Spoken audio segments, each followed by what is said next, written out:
Okay, so maybe the reference to Lal Ded is not off the point for this class. Lal Ded is also mythologized, right? Poets get mythologized like Amir Khusro or Nizamuddin Aulia in Delhi, or I was later after the class last time I was thinking of Padmavat.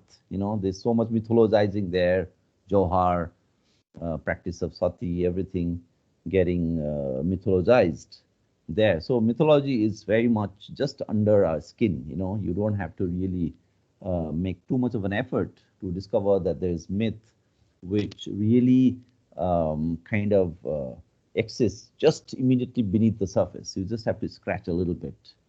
And I remember I referred to I referred in passing. In passing, we didn't go into in any depth.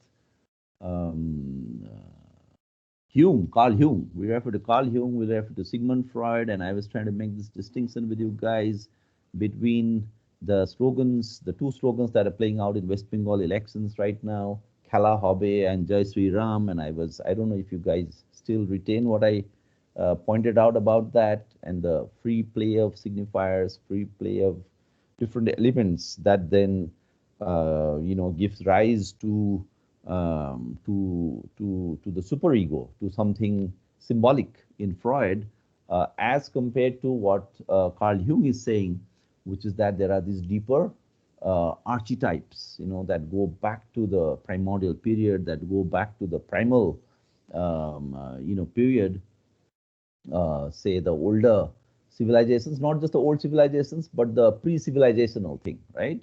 Like in Europe, you have when it comes to, say, European civilization, when you go back in history, then you say, okay, Christianity, which has a long history there, but you go beyond Christianity, you go back to the period of the Vikings, you go back to the period of the Nordic, the Nordic ages, the Nordic period.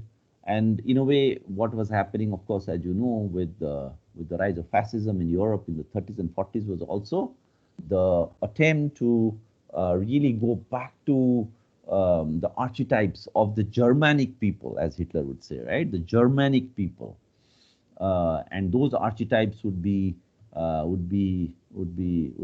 pre-Christian. So going back not to Christianity, but pre-Christian. So to use a loose word, you might say tribal, the kind of tribal period, and you have that, among Arab people. If you go to the Middle East, West Asia, countries like Morocco and all of that, then you will see, okay, they are Muslims, they are practicing Islam. But again, you scratch the surface. I think it's in Morocco. They say that, oh, we are from the Berber tribes, Berber. There's a tribe called Berber, right? And same thing, you go, you see it in India also. We have the Adivasi people or other people who you might say are pre-civilizational, right? So Carl Jung takes you to archetypes that in some senses are pre-civilizational. But the pre-civilizational exists with the rise of civilization, and the rise of civilization itself, you might say, is 2,000, 3,000 years old. But beyond the civilization, we come way after Middle Ages and early modernity, late medieval period, to the present, to 20th century, to 21st century. So even in the 21st century, then we are able to talk about myths in that way. And then I was telling you there are different approaches, the Freudian and the Carl Jungian approach. And I was giving you this example from the West Bengal elections. And then we talked a lot. Today, what I'll do is that just discuss the Bhima Koregaon episode, or Bhima Koregaon case. Bhima Koregaon has so many faces. You can call it the Bhima Koregaon case because that's also a legal battle, because people are arrested and that's a legal case. If you are Mr. Ajit Doval, maybe you will say Bhima Koregaon conspiracy case, right? So that's another phase.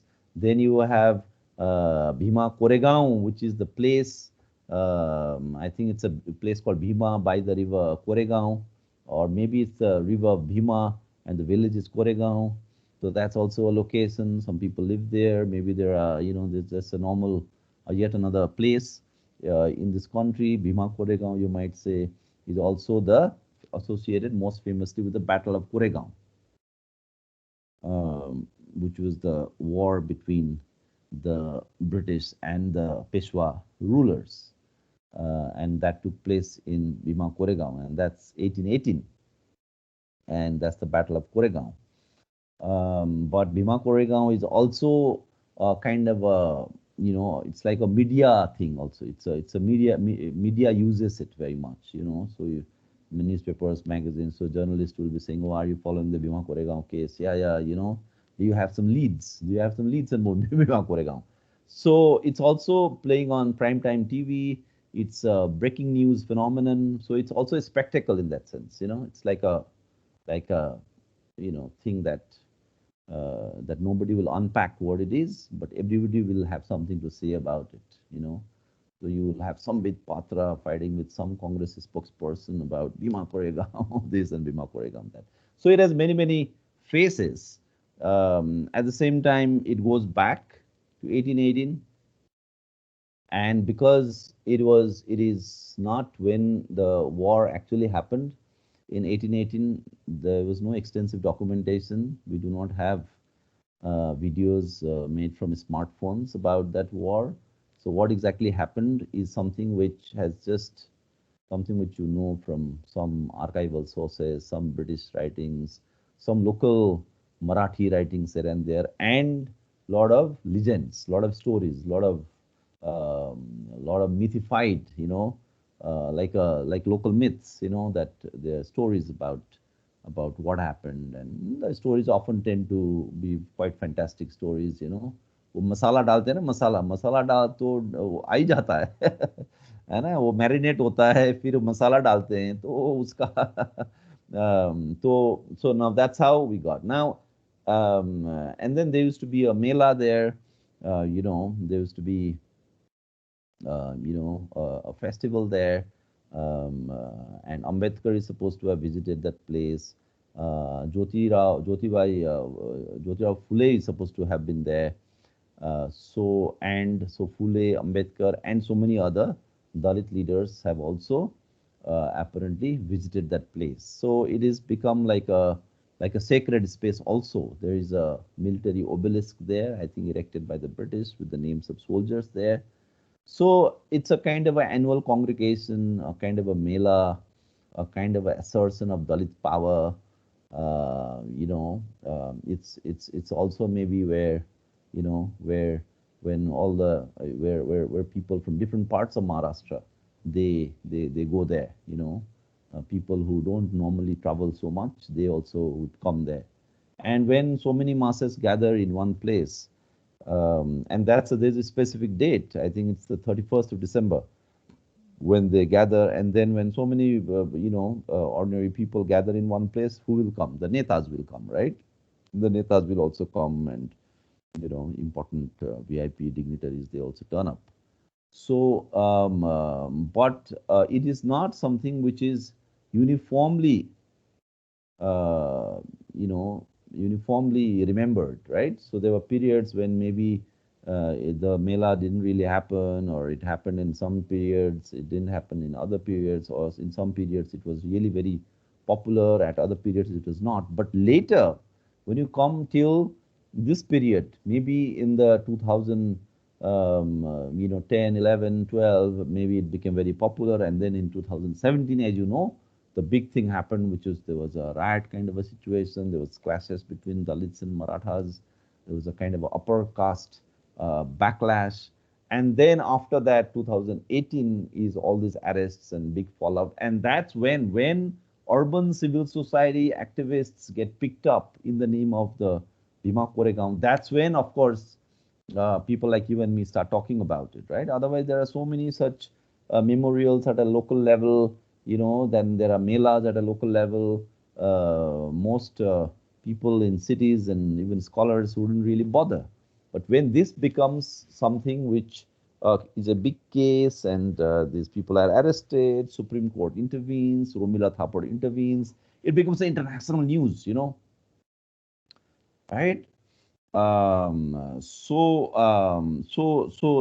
because of that, because of the lack of uniformity in terms of the way, how much resonance it makes, how much publicity it gets, also then we can see that lot of things will get added and deleted around, around this thing called Bhima Koregaon, which becomes like a signifier, which is Bhima Koregaon. So what is exactly true? The fact, what exactly happened in the Battle of Koregaon 1818, and what got added on through stories, through legends, through speeches, through all the things that were added, and maybe some things were forgotten also, right?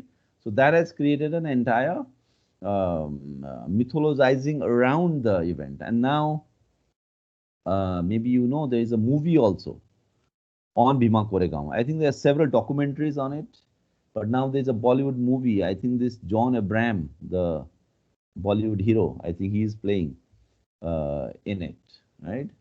So as you can see, and of course, when there's a movie, the movie will, of course, not. It's a it's like a normal Bollywood movie. So there will be romance, there will be songs, maybe, there'll be a lot of sentimentality. So the so it's not like just trying to show what exactly happened. It's not a documentary. There's a lot of drama around it. This Deepika Padukone dancing in Padmavat. I'm sure those kind of scenes are there, right? So, and it is focused on the character of Sidhnak, which is one of the generals in the Battle of 1818. And there were so many others. Now, of course, all these things are not documented so well. So maybe you have to go with the story writer, the script writer.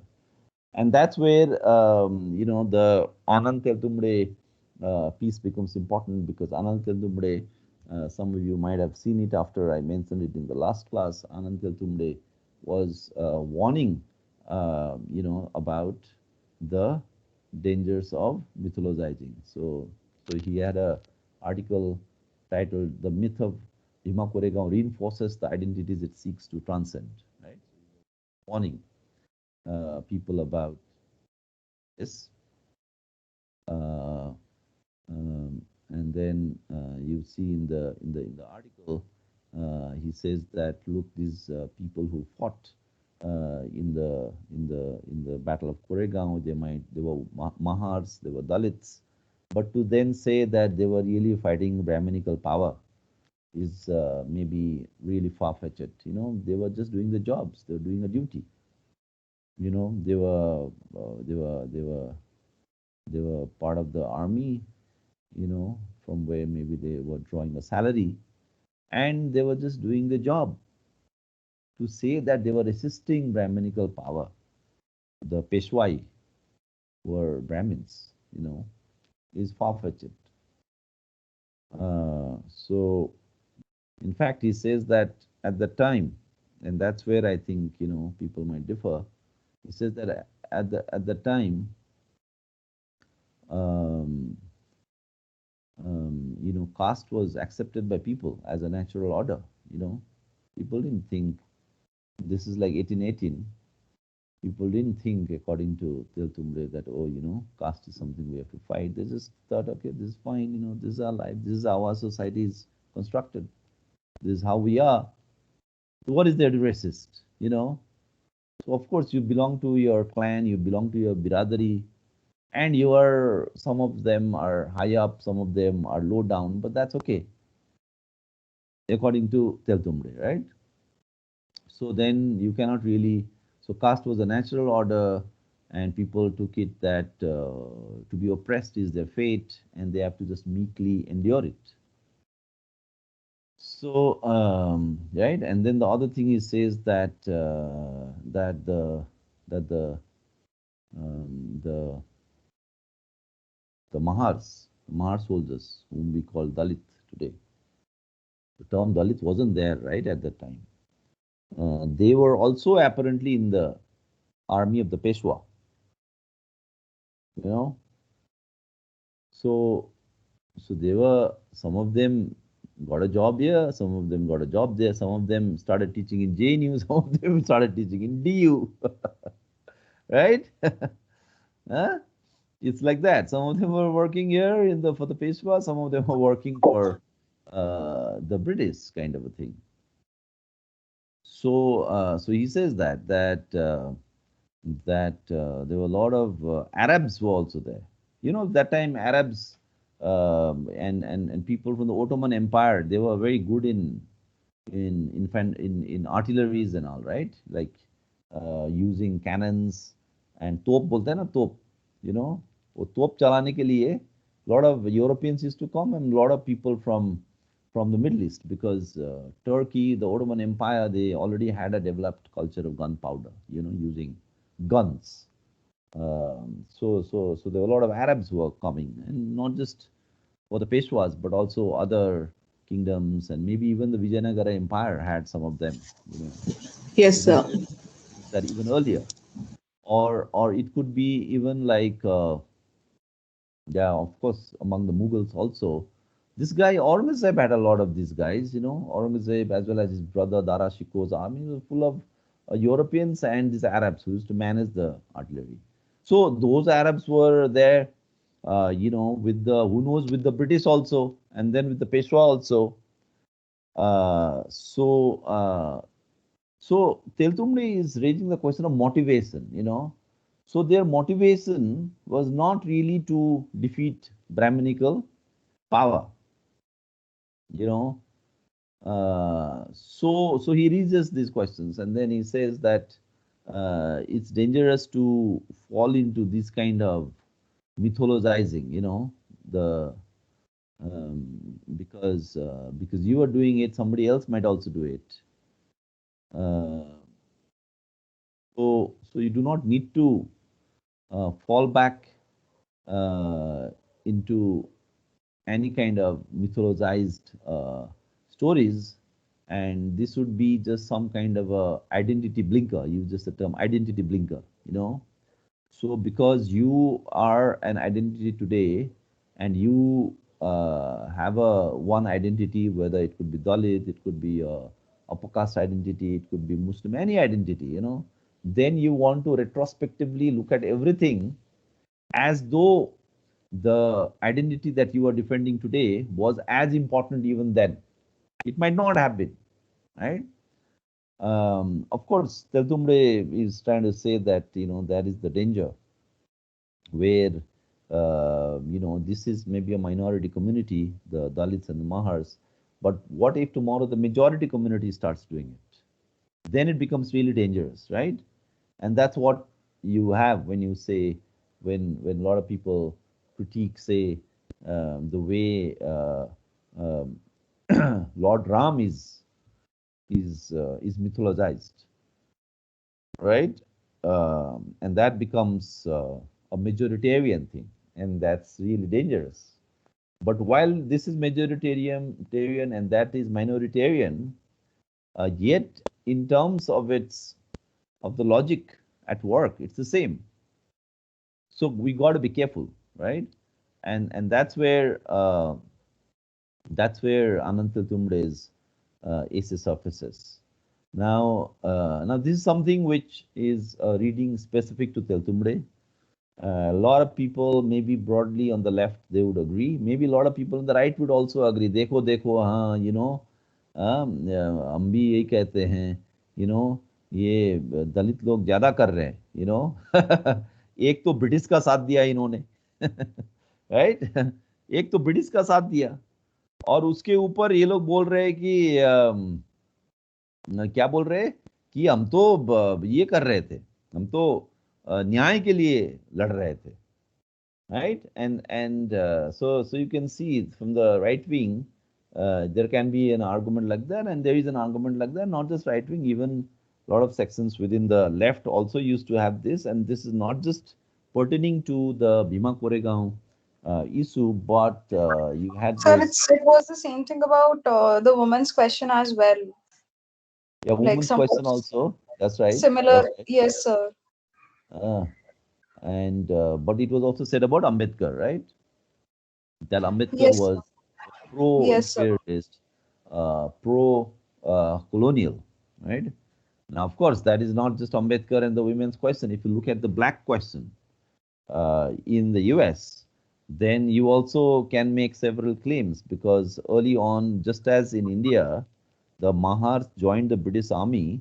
Similarly, a lot of blacks had joined the US Army early on, and that's an entirely different kind of a discourse there. And it's very interesting why this happens, right?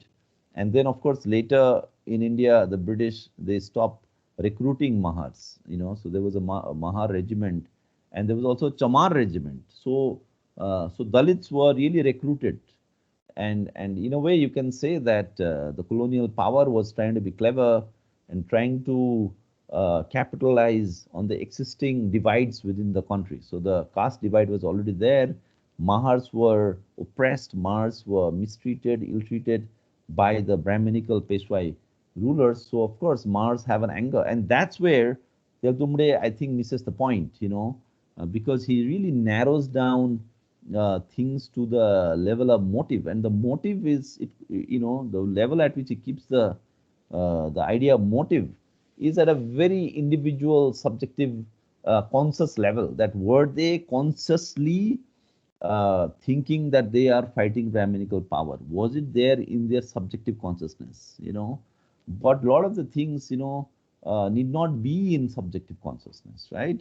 It need not be at the level of motive, and yet at a larger level, collective level, or even at an individual level, you know, that anti-Brahminical sensibility might have been there, not maybe as a conscious expressed thing, like you put in a manifesto or something. Of course, they didn't give a.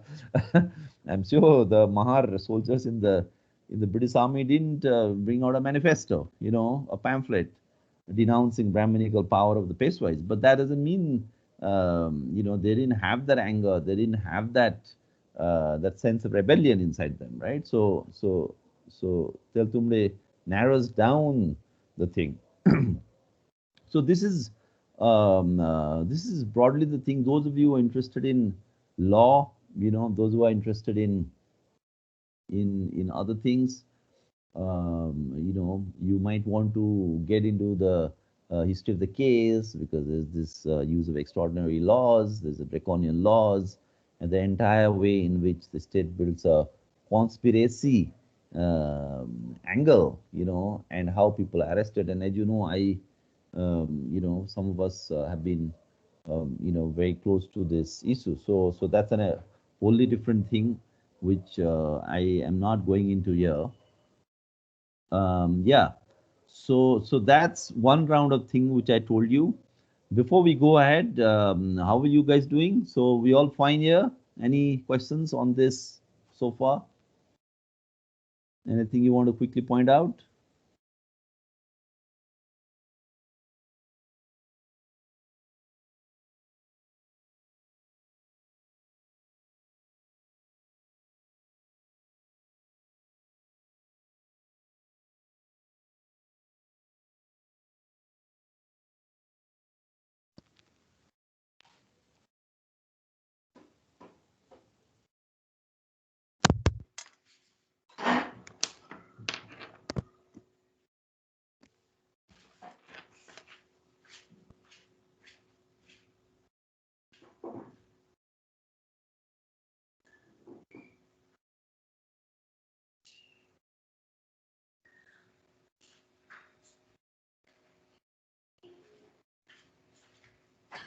Sir, I don't think there are any questions. Okay, no questions. Okay.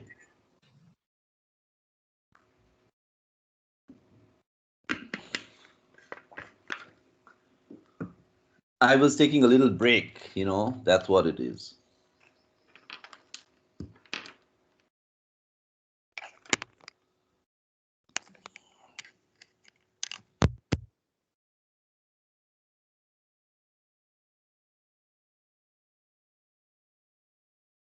don't forget that all the things we talked about the last class, emphasizing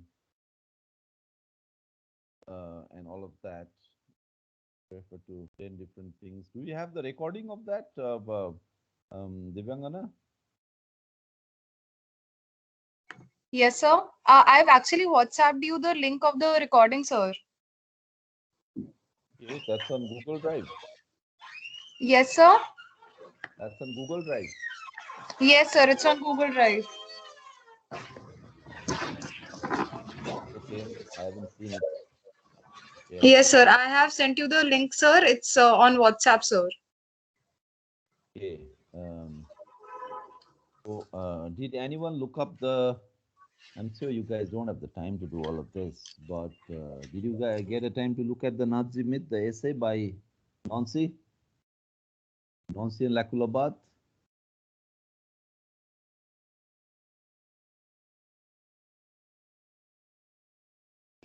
So we did not have the time this week, sir, at all. Who knows? Some people might have silently, quietly. I know there are some dangerous people in this class. You know, सब अंदर अंदर पढ़ रहे दिव्यांगना और नहीं बता रहे हम लोग. Sir, you're not very audible. Could you, like, I don't know, speak a bit more loudly, maybe? I was Or not I audible don't. right now, or I was not audible all through. नहीं मतलब आपकी आवाज बहुत धीमी आ रही है. मैंने क्या किया? So that's the essay you will see. Was it better earlier, or it's only now it dipped? Yeah, it was better earlier.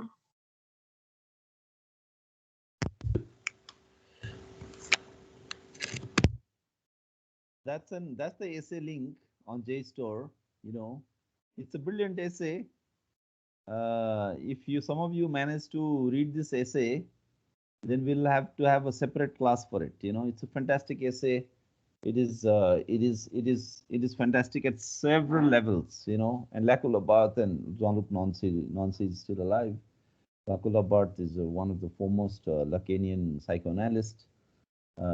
He's absolutely brilliant, and they are really great European thinkers. You know, they know their society so well. You know, so yeah, so the Nazi myth, and also the myth and fascism. That's really what it is. You know, and I tried to within whatever was possible in one lecture. I tried to cram that within the lecture in the last class. So once I get the recording from Divyangana, I'll put it on that YouTube channel. You know, Critical Traditions. I hope to do that. Okay, so what we'll do in the rest of the time is that take you through some of the things on the Bhima Koregaon itself. So what I'll do, I will try to. This is something which.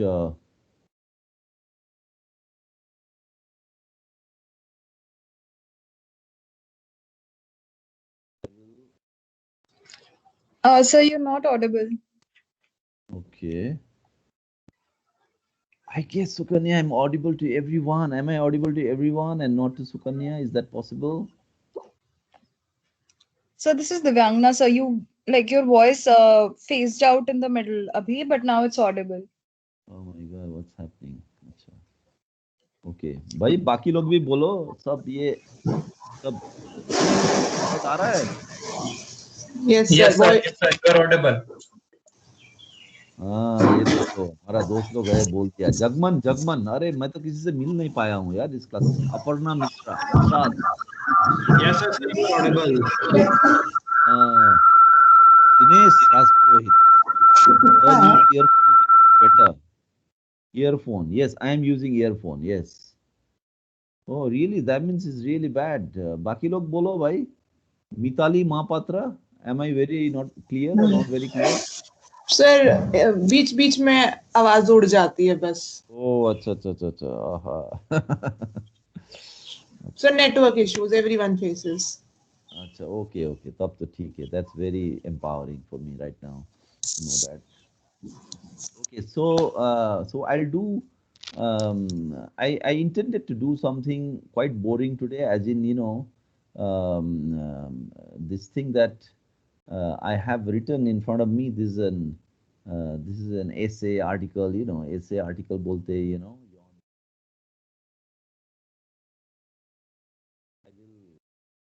I intended to directly subject you guys to this boring thing. So I'll just read out, and then you see, how much you can focus, don't doze off. Let's see. Mm, So, so in India today, you might all laugh, oh, yeah, okay, all right. In India today, in India today, we are witness to the quiet rise of the figure of Mahar Sidhnak. Sidhnak is the hero. ये नाक बोलते हैं ना, नाक is supposed to be the Mahar people. नाक और नाग बंसी भी बोलते हैं इनको, in the older traditional family tree kind of thing, right? So Mahar Sidhnak. So in India today, we are witness to the quiet rise of the figure of Mahar Sidhnak, iconized and lionized as a warrior of the oppressed from the early 19th century. This is electrifying the anti-caste struggle, energizing the militant youth as it opens a register which is as much historical as it is mythical. Sidhnak is the hero of the Battle of Koregaon of 1818, in which a smaller group of lower caste Mahar soldiers gave a crushing defeat to a large army of the Peshwa rulers. All this you know a little bit on the have something on the Teltumbde thing here. Um,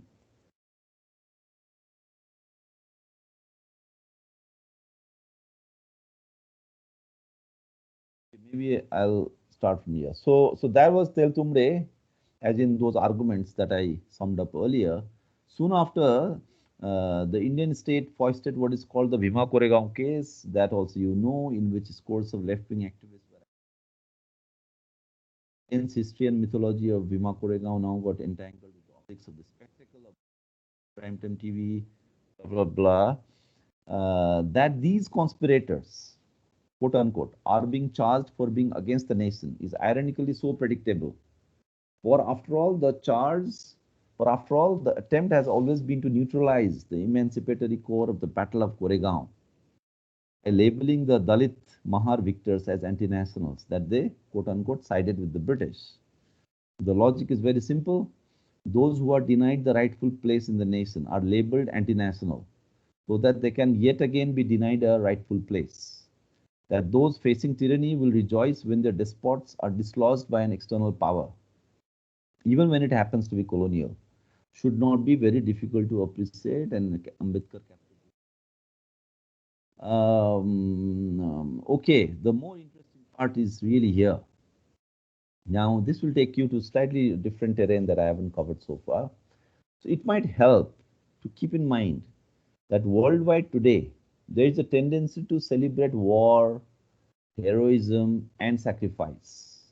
Be it Thor, the Thor with the hammer, the from the in the movies and all, from the I think it's a Viking or Nordic story. Be it Thor or the Knight Templar, the Knight Templars from the Crusades. That's also something which is there in movies and all. Be it Thor or the Knight Templar trope from the time of the Crusades, it is about saving your people in the coming apocalypse. So there's a apocalypse coming, and then you have Thor, or one of those knights, or it could be Spider-Man or anyone, right? This is also dangerously close to the imagination of those like Andre Breivik. The Andre Breivik, the guy who shot dead so many people in Sweden. He was killing were these lefty kind of people, very liberal young people, and then they just butchered all of them. He just massacred, he gunned them down in Sweden. It happened, right? So, and people like Andre Breivik also think of them in terms of a Knight Templar, who is out to save their civilization from, foreigners, from others, right? They also believe in heroism and sacrifice, individual sacrifice, that you have to sacrifice for your motherland or for your people, you know, for to defend your race defined by blood. So one cannot therefore vouch for Sidhnak. So is the rise of Sidhnak really that? Can we see it in terms of this kind of a trend? This is just a question one can raise. One cannot therefore vouch for Sidhnak's rise as a popular figure, symbolizing heroism and sacrifice. And yet we must keep in mind that Sidhnak and the entire Bhima Koregaon episode is part of a massive and popular upsurge of lower caste populace against Brahminical domination. Not the case with this Knight Templar and the Andre Breivik kind of a emphasis on heroism and sacrifice. Here it's part of a popular virtues like courage and sacrifice. Now these are supposed to be old world values like courage, sacrifice, martyrdom, you know, मतलब पुराने जो सेनापति लोग वे करते थे इस type का, the old warrior, like you can say it's a feudal thing. Virtues like courage and sacrifice or the cleansing effect of battle and war are perhaps not popular in our age of skepticism and post-ideological consumerism, right? Because we are living in a post-ideological time, right? Nobody wants to go and sacrifice their lives. It's all about a kind of a hedonism, consumerism, permissive society, and everybody is skeptical. There is no cause worth giving your life for today, right? So we all skeptical. So virtues like courage and sacrifice or the cleansing effect of battle and war are perhaps not popular in our age of skepticism and post-ideological consumerism. That is precisely where Sidhnak and the Battle of Koregaon seems pertinent, forcing us to rethink the pet themes of progressive politics. So we can here only keep in mind that Sidhnak, the warrior, it's a bit like also one close analogy you can have from popular culture is the movie 300 करके एक movie है ना, देखा होगा आप लोगों ने. They're also a small group of 300 years Sparta. Yeah, like that. So it's similar to that, So keep that in mind. The way Sparta is celebrated, in that movie, and these are the Spartans are, they value liberty, individual creativity, and all. Whereas the Persians, against whom they are supposedly fighting, the Persians are supposed to be just about honoring their role, respecting authority, like not valuing liberty and individual creativity. And so the question is, can a society which is based on liberty and freedom, and really in that sense a kind of a liberal culture, will it be able to fight a society which is organized along repressive lines, So in a way, you can say that the individuals of authoritarian, what looks like a pre-modern kind of a authoritarian society, they're individuals, they don't value their own lives, so they can of course go and sacrifice and kill the enemy. Whereas the liberty-loving people who love their individual freedom, you would imagine that perhaps they would be hesitant, to give their lives. And yet, in this story, in the movie 300, and which is supposed to have actually happened in history, in that battle, the liberty-loving people win over the Persons, and that's a trope, right? That's a trope which also functions even today when it comes to West trying to take on any non-Western country. So if you look at China today, so China is apparently authoritarian. It is supposedly where there's no rights, nothing, whereas the West is the land of freedom where everyone is free, and it's West versus China, right? And will the West be able to win over China? Of course, of course. That's the answer they want to give you, right? Because look at 300, what happened? A small group of freedom-loving, this kind of individuals, they could finish off the Persians. So that's the kind of, like the global kind of context, if you like, of this. So today when,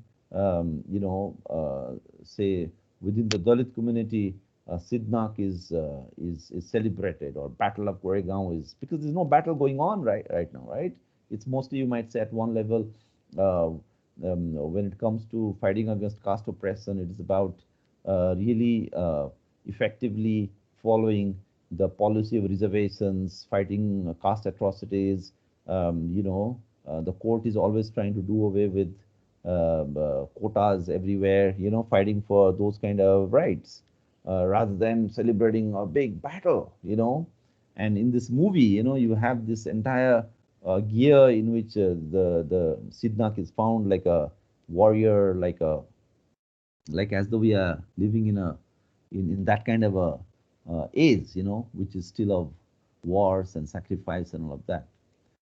So, but then in history, there are other figures like Sidhnak. We can here only keep in mind that Sidhnak is not the first such figure. As we know, such figures have risen many times in history.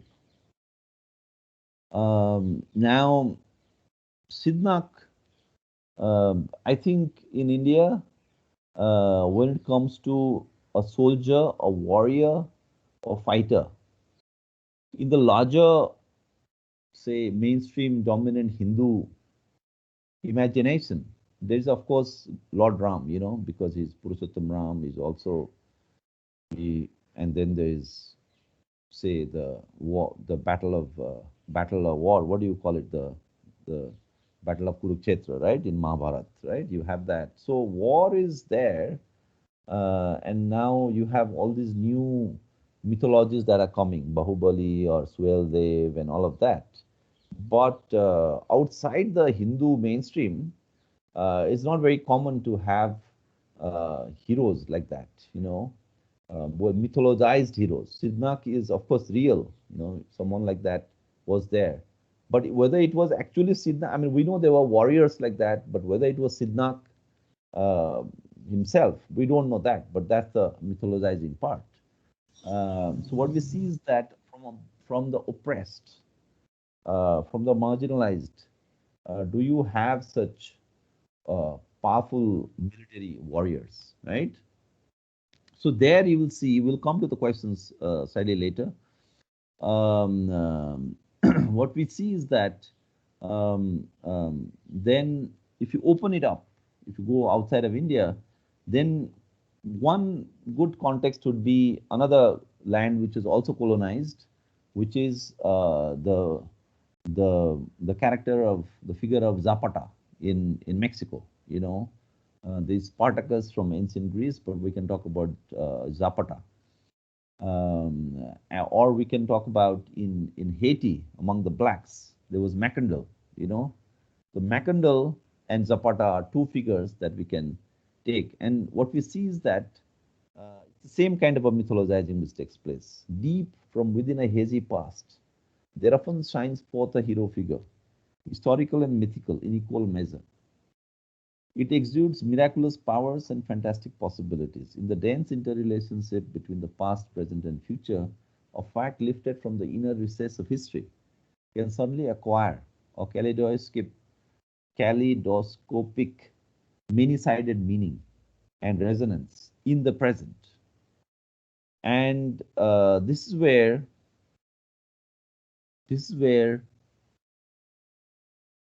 we must consider what the novelist Alejo Carpentier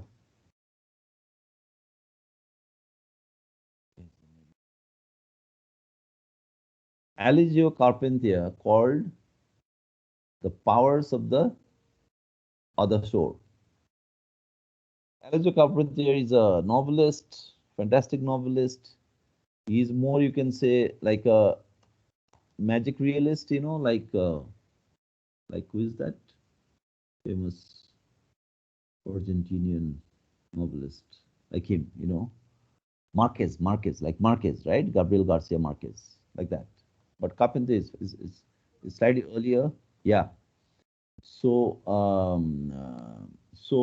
and Alejo Carpentier has this novel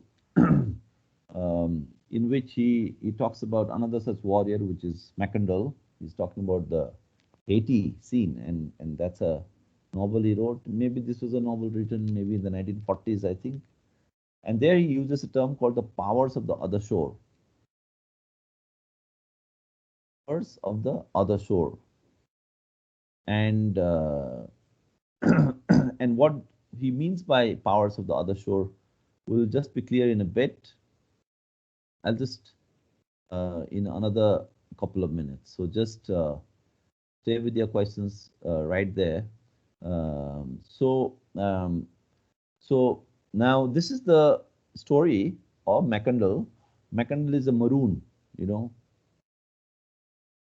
Maroon means, you know, one of the, let's say, just the slave rebel, maroon. But that's also the color maroon, you know. But this one is written in the same way, but it's a rebel, you know, who flees the slavery in the plantation, in the sugarcane plantation, and goes and lives in the mountains on his own.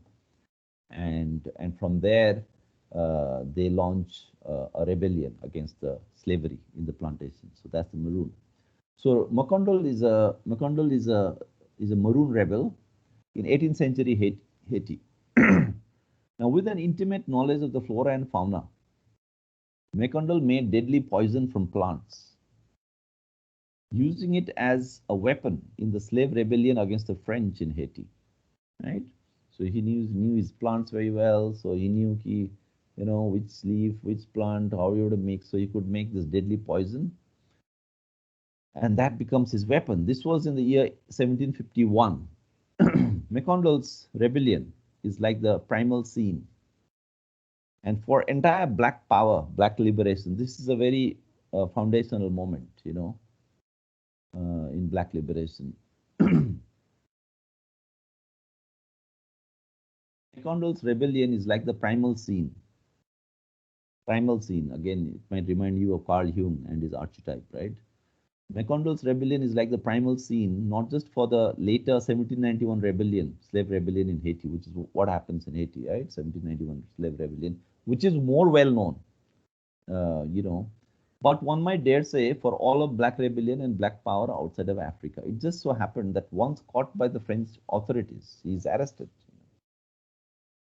He was set for execution among throngs of onlookers, comprising fellow slave rebels. Is arrested and now he's going to be hanged, public hanging. But lo and behold, what happens?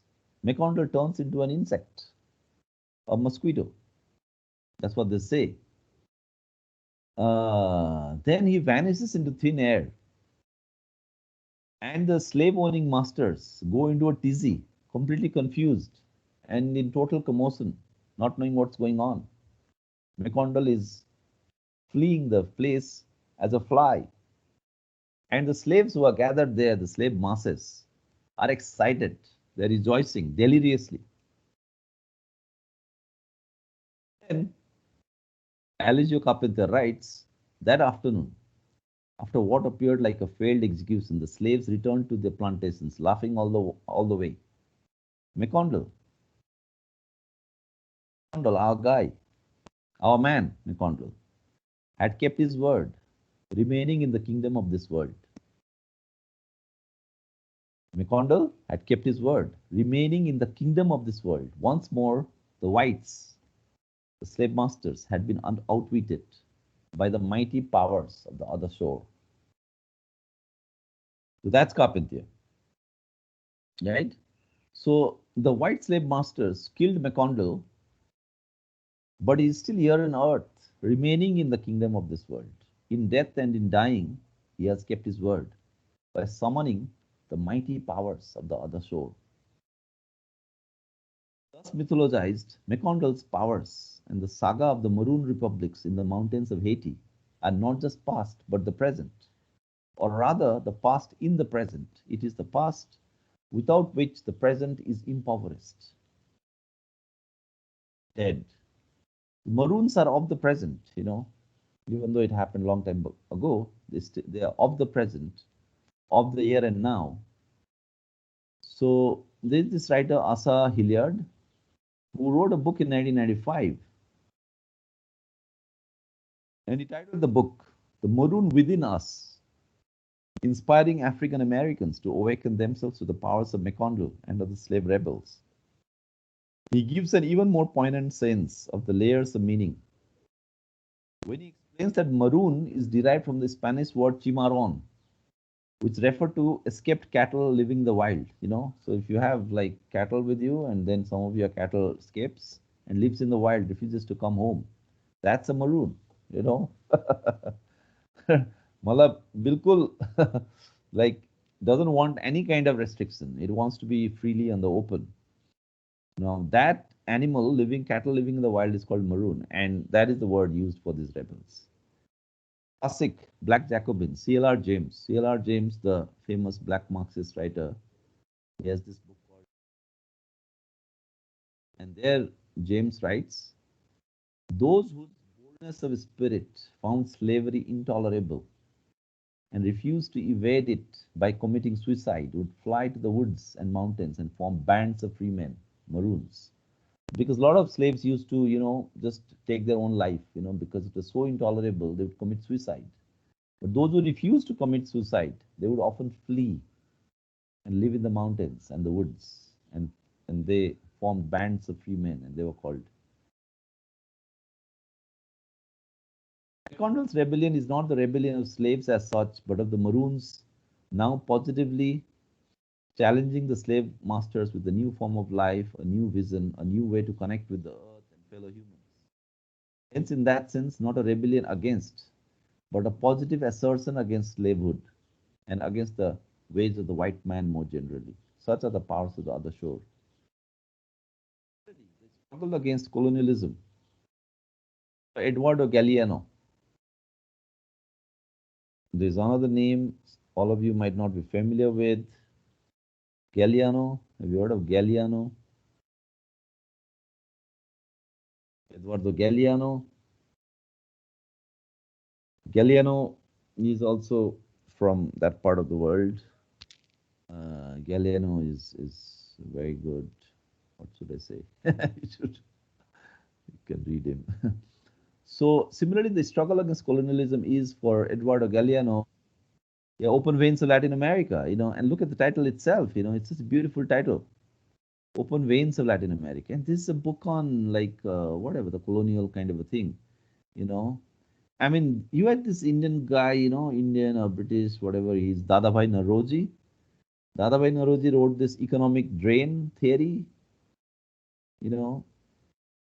It's a good theory, but it's written so it's, it's like the same, you might say, open veins of Latin. If you say open veins of India, where blood is coming out of the open veins, colonialism is looting India, like that. So that's the sense of open veins of Latin America.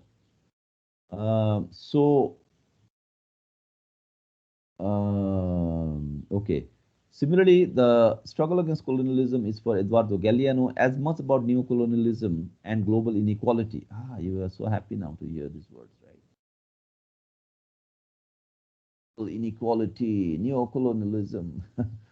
But it is the struggle against colonialism is for Eduardo Galeano as much about neocolonialism and global inequality as about mobilizing the powers of the mythical world. Where the anti-colonial messiah, Zapata, the name Zapata, is guarded by stars and witches flying in the night. Galeano wants the reader to sever this Zapata phantasm. And there's a little poem which Galeano quotes. Little star in the night that rides the sky like a witch, where is our chief Zapata, who was the scourge of the rich? Right? So it's asking the stars, because Zapata is dead. And the people are asking the stars, where is our chief Zapata? You're asking the star in the little star in the night that rides the sky like a witch. And look at the way star is compared to a witch, because witch is like always in the prowl, right? So little star in the night that rides the sky like a witch, where is our chief Zapata? Who was the scourge of the rich? So here Galeno is narrating the ballad of the death of Zapata, also called the resurrection of Zapata. Zapata is never dead. His physical death actually means very little because he's always alive among his people. So Galliano here transports his readers to a world where everything is sentient, shiny, and layered. The real is mythical, and the mythical is real, kaleidoscopic, and dreamy. No wonder he titled his book as Mirrors.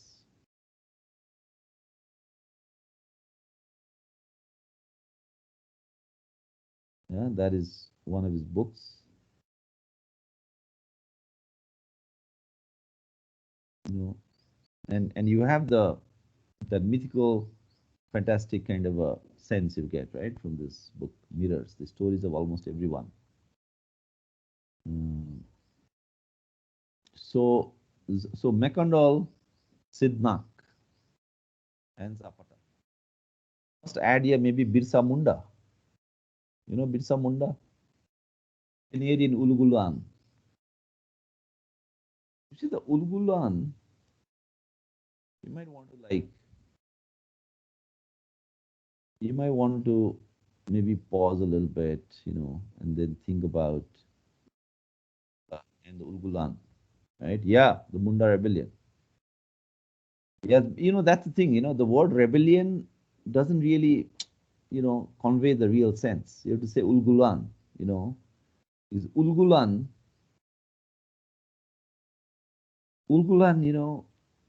सब उलगुल हो गया, सब उल्टा पुल्टा हो गया, it's like the great tempest, it's like a storm, आंधी आंधी आ रहा है. So, and the आंधी, again, the kind of archetypical kind of a thing that it's something social, political process, you might say a rebellion, blah, blah, blah. But you want to understand it as though it's a force of nature, adi, like a storm. Storm is brewing, it's coming. That's a rebellion. So, uh,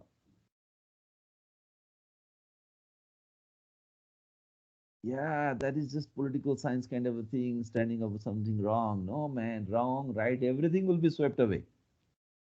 Right? Adi aa raha hai. Right? Everything will be turned upside down. What is right? What is wrong? Even that meaning will change, no? So when that kind of a storm comes, the meaning of wrong also will change. The meaning of right will also change. What till yesterday was right will be wrong now. What was wrong yesterday will be right now, right? Um, kind of a thing. So in that sense, the myth is not really myth as in, okay, Purana Danta Katha or something. The myth is also nature, right? The myth is also nature, It's like the natural elements, uh, kind of a thing. So, um,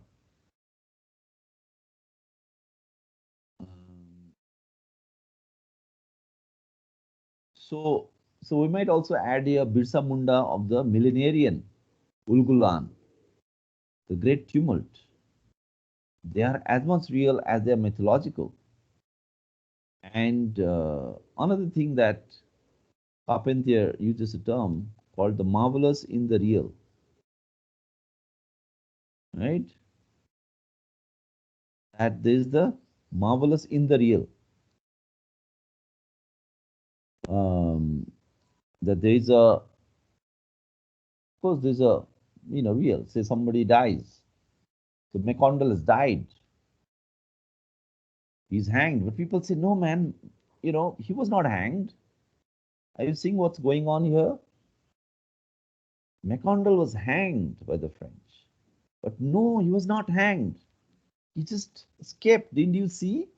That mosquito. He transformed himself into a mosquito. And he just flew. And the French are like flabbergasted. French are like confused.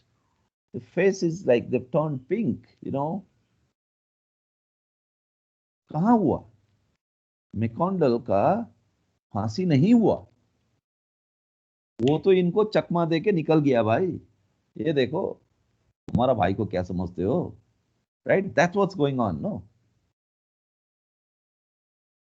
And he had made a promise. What was the promise Mackandal had made?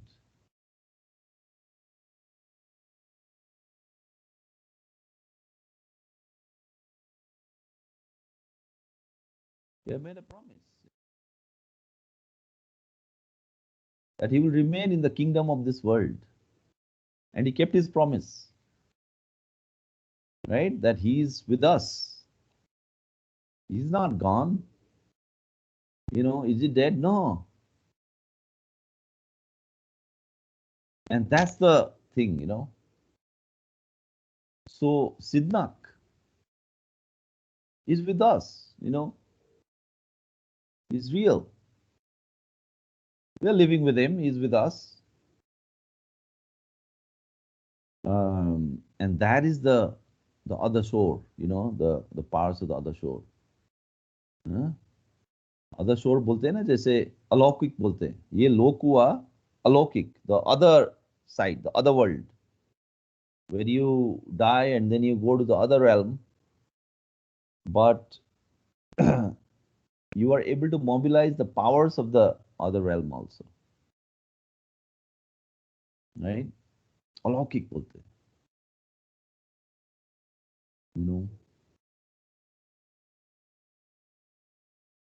So that's so it's not just then Sidhnak, you have then these kind of stories everywhere. Now in India's much longer history, in particular the close relationship with antiquity, the powers of the other shore. So in the Indian context, when you talk about the powers of the other shore, and these powers of the other shore are constantly mobilized. The powers of the other shore and the marvelous and the mythic takes us to at least the time of the Buddha. Primal scene, if you like, Dalit liberation, is not really the battle of Koregaon or the military feats of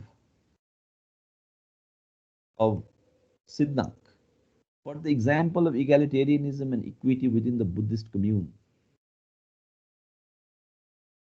No wonder Ambedkar wrote a tract in which he compares the Marxist ideal of egalitarianism with the Buddhist Sangha, since both seem to reject the institution of private property.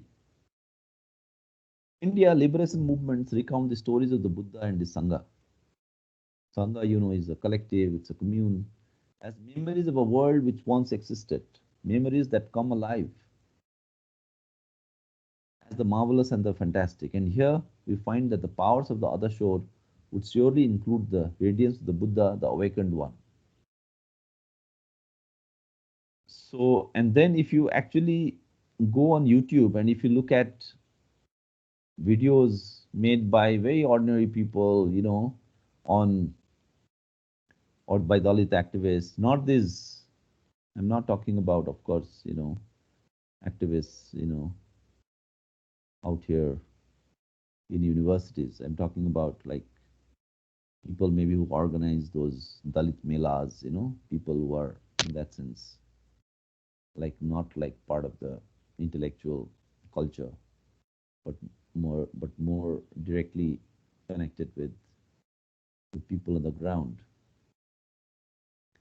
And there you see that that the videos and all that are made on Koregaon actually claim that the Mahar soldiers who died in the Battle of Koregaon, they belong to a Buddhist clan. And they will give you all kinds of names, and as you know, those names are, of course, it's not like they are actually, they have done actual historical archaeological research and found out that yes, indeed, the Mahar community, which was in the Battle of Koregaon, they actually were Buddhist. No, it's not that. It's more like at the level of popular stories, right? But then it works, I mean, Teltumbde might not like it, Teltumbde might think, oh no, but there is no factual evidence. But do we actually need factual evidence? Right? So what we see is that to be able to remain at the level of myth, right? Not really not really, not really, kind of have any problems with it. Um, I mean, to be able to inhabit the domain of myths without really, looking for factual evidence, and yet not here regressing into some kind of a, regressive politics, that is the challenge. So there's a question I raise here. Can the past only intervene in the present as myth or mythology, or as identity, as who we were, which then feeds into an essentialist category of race or religion or racialized national identity? In the movie The Lord of the Rings, the past is about world building, where a pure imagined world, where a pure world of an imagined past is constructed, where life and things supposedly directly conveyed meaning and purpose. There is no mediation of a deeper notion of the self or of second nature was necessary. It is a world evidently pre-Christian, invoking the hoary times of the Nordic tribes and the Vikings. That's the Lord of the Rings.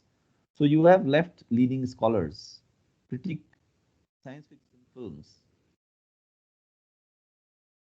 that are based on world building, as they do not allow for the production of meaning in the here and now. So what is the left-wing critique of these Lord of the Rings kind of movies? That it does not really allow for the production of meaning in the here and now through the play of signifiers or the play of the imagination, the play of language, of the poetic license.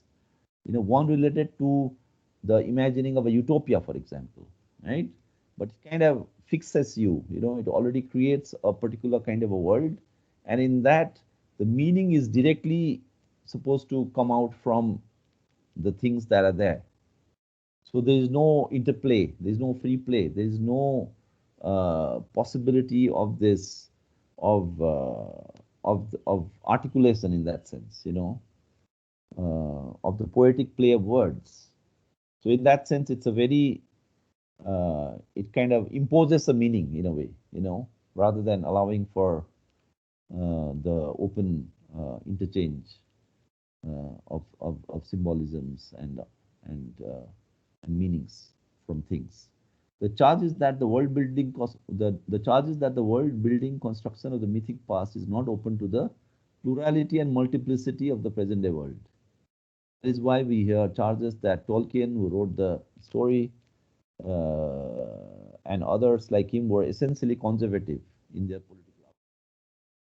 So finally, what we'll recall Walter Benjamin's thoughts in his thesis on the philosophy of history. Walter Benjamin, I'm talking about. So we'll see how Walter Benjamin would help us look into this question, this problem, and that's the last thing I'll do with you. Then we'll stop. Where Benjamin proposed, and Benjamin wrote this essay in 1940, the height of Nazism in Germany, where he proposed that not all of the past is available to us in the present. The past, not all of the past is available to us in the present. And then he writes, quote, to articulate the past historically does not mean to recognize it the way it really was. It means to seize hold of a memory as it flashes up at a moment of danger, unquote. The past is like a memory or an image as it suddenly flashes up in an instant or in the moment of danger, in the midst of a struggle in the present. Here, in the midst of this struggle in 2021, in a moment of danger, the 1818 Battle of Bhima Koregaon flashes up in the consciousness of the lower castes. It is not the battle, the way it really was, what actually happened. But as it seizes hold of our memory in the present, the Battle of Koregaon now arrests our thinking. Benjamin again. Thinking which involves not just a flow of thoughts, but their arrest as well. This is Benjamin. It is not about the sequence of events or the flow of thoughts. This happened and then this happened in a temporal sequence, because that's what we do in history, right? This happened and then this happened and then this happened. But this one makes the battle or the event a very neutralized asinine moment in a larger sequence. Such an approach would completely fail to grasp its marvelous and mythical character. Worse, one would end up suggesting that the throngs of slaves, for example, who believed that Mackandal indeed escaped as an insect, were, say, suffering from false consciousness. Like somebody can say that, these slaves, they were just stupid, you know. But Benjamin, Walter Benjamin saves the day for us. He allows us to appreciate that the battle or Mackandal now stands for a configuration pregnant with tensions. This is a phrase he uses, Benjamin. A configuration pregnant with tensions. This configuration is in turn given a shock by which it crystallizes into a monad. From Benjamin again, this means blasting a specific life out of the era or a specific work out of the life work. This, when I read out, it won't be, it won't seem so clear to you. Sidhnak and the Battle of Koregaon. Sidhnak and the Battle of Koregaon embodies a specific life. The Buddhist Sangha stands for a specific possibility. This specific life work negates and affirms the era anew. Benjamin refers to the cancelling. The life work is cancelled in the era, and in the era, the entire course of history. Benjamin's perspective allows us to see how the Battle of Koregaon can be seen to define an era which can change the course of history. Thus, what happened in the time of the Buddha or in 1818 is in and of the present a symbol of anti-Brahminical resistance, pregnant with tensions. And then the last part on Benjamin. Benjamin talks about a cessation, cancelling. The cancelling is emphasized in terms of a cessation when he invokes historical materialism. And this is quote from Benjamin. A historical materialist approaches a historical subject only where he encounters it as a monad. In this structure, he recognizes the sign of a messiah बोलते हैं ना, the sign of a messianic cessation of happening, or put differently, a revolutionary chance in the fight for the oppressed past. Unquote.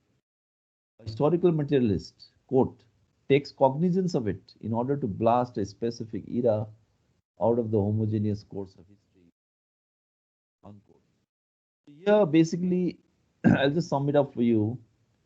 What Benjamin says is that, in historical materialism or in Marx, and by the way, I was told to do Marxism and method, for you guys, but here you have that portion here, Marxism and historical materialism. So what Benjamin is saying is that in Marx, in historical materialism, the liberation which socialism is supposed to bring is not just liberation of the present and liberation which is oriented towards the future generations for your grandchildren. No. Benjamin would say that for historical materialism, the liberation is also the liberation of the grandparents, of the ancestors. So it is a fight against oppression, also a revolutionary chance in the fight for the oppressed past. So it's as though, all the oppression that took place in the past, have kind of come together, woven into some kind of a form which is available in the present. Now that is a fantastic idea, as you can see, that to say that Marx has this idea, that it's also about a revolutionary chance in the fight for the oppressed past. And then Benjamin says that the working class in Marx, they are nourished by the image of ancestors rather than that of liberated grandchildren, you know. And then he says that what is called social democracy, as you know, social democracy, like this Nehruvian socialism kind of thing, right? This kind of left, which is also a left, but the kind of left which Benjamin wouldn't like, and that he calls social democracy. So Benjamin says that social democracy, because don't forget, when Nazism was rising in Germany, that time you already had the a left wing, right? And then you had a right wing. And then, of course, Hitler uh, completely decimates both the right as well as the left, and then they come to power. Or maybe he took some things from the right, you know.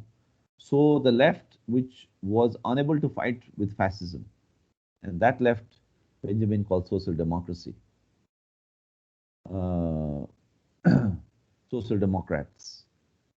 I think this Angela Merkel is that, I think. They have social democrats, Christian democrats, right? I think this Merkel could be that, but I might be wrong. But she could be. And Benjamin is of course writing in German, right? This is in the German context. He says that social democracy's training made the working class forget both its hatred and its spirit of sacrifice. For both are nourished by the image of ancestors rather than that of liberated grandchildren. Look at what Benjamin is. He's saying that under this kind of left, the working class forgot its hatred and its spirit of sacrifice. You know, if you don't hate anyone, there's a problem in you, apparently, right? That's the thing here. You got to hate someone. I mean, you can say, no, no, you should always love, love, love, love, compassion and love and all. But no, you got to hate someone. You got to hate something. You got to hate your class enemy or someone. And you should also have the spirit of sacrifice, right? But the working class, under the tutelage of this kind of social democratic left, has lost both hatred and sacrifice, and the spirit of sacrifice, Benjamin is saying. And that's because the German working class is no longer nourished by the image of ancestors. Because, for revenge, I think there's some connection. If you want to have revenge, no, you must have the image of ancestors, I don't know, like you have to कि भाई मेरा परिवार के साथ ऐसा हुआ है, right? मेरा देश के साथ ऐसा हुआ है, मेरा बिरादरी के साथ ऐसा हुआ है, मैं बदला लूंगा. There's a revenge, which presupposes the image of ancestors. If you only think of grandchildren, maybe that's the kind of world we are living in. We are only looking into the future. We are maybe looking at more at the grandchildren rather than the grandparents, the ancestors. But particularly say when you're talking about caste in India, caste is a historical oppression, right? It's not like of today. It is justified in the Manusmriti from maybe 2000 years ago. So historic or even gender, women's oppression is supposed to be the oldest. So how does, say, an oppression which has been historically there, how does it articulate in the present, in the now, of the now, right? So the relationship between past and present, and then a liberated future. So Benjamin is really thinking about this, right? And that's the way he thinks, that historical materialism really thinks about the past. And if the past then comes with mythology, if the past comes with myths, then so be it. That's okay. You don't have to fear it. And for all you know, that's the only way the past can come, because nobody was there at that time, right? If women's oppression is the oldest, then like how far back do you go? I mean, in terms of rational, evidence-based, fact-based history, what you'll go like what? 3,000 years ago? Go to the Indus Valley civilization, I remember there used to be this poet, also a very good friend, he had this poetry about मंझधारों के इसमें सीढ़ियों में एक लाश मिला था, like that he has a poem, और वो जला हुआ एक औरत का लाश था, that kind of thing. So really like but so it's not really about factually getting I don't know, pictures from that time or something, of actual pictures of women being mistreated. It's not about that. It's about how that we live with that. We already know that, in that sense it's also very it's uh it's already there in the present. You don't need to have a photo exhibition for that. That means the present already has the past, and how do you then and but that is something which is again and again elided, again and again uh, forgotten or overlooked, right? So in the case of Germany, Benjamin is saying when the fascists were coming to power, the social democrats completely failed to see that. But that's when the fascists did well. One of the reasons why fascism also was victorious in Germany was because they kept the image of the ancestors. And Nazism is really about that. Fascism is really about that. So Benjamin is also speaking from experience of what is actually the actual sequence of events that happened in Europe with the rise of fascism. Um, so, um, so in a way, then Benjamin is really reiterating the teachings of Karl Marx. The struggle of the proletariat might be bound by its specific historical character. However, Marx would claim that the liberation of the proletariat is also at the same time the liberation of all humanity. Marx has said this, right? That the liberation of the proletariat is also at the same time the liberation of all humanity. Now, humanity means what? Humanity is not only today, no? All the humans existing in 2021. No, humanity is like you go back, you don't know till when, from the dawn of civilization, from pre-civilization. So when Marx says that the liberation of the proletariat is also at the same time the liberation of all humanity, you know what it means, right? The past comes here. The past, present, and future, they stand in a critical relationship. Liberation of the proletariat is not the liberation of the proletariat as a group, as a social strata, nor is it the liberation of all other groups or identities that obtain at a particular moment in time. It is instead one which, in the words of Benjamin, as we saw, completes the task of liberation in the name of the generations of the downtrodden. So the liberation today is the one which will complete the task of liberation in the name of the generations of the downtrodden. And that's also where you see historical materialism. If somebody asks you, what is a Marxist understanding of caste? What's a historical materialist understanding of caste? And here you have something here, right? So what you see then is that uh, our answer to the skepticism of Teltumbde, his warnings, which are otherwise not uh, not completely off the mark. We know what he's saying, but at the same time, the way we are approaching it, Teltumbde is really, he's overlooked so many other factors, because of which he's taking a very narrow view when you're talking about motive and evidence and all of that. And that's where we see that the Sidhnak and Bhima Koregaon can be seen from this Benjaminian perspective as really doing this, as really trying to complete the task of liberation in the name of the generations of the downtrodden, as mobilizing the powers of the other shore, right? Where there is the marvelous in the real, and it's as the marvelous and it's as the powers of the other shore. That's how the past is embedded in the present, right?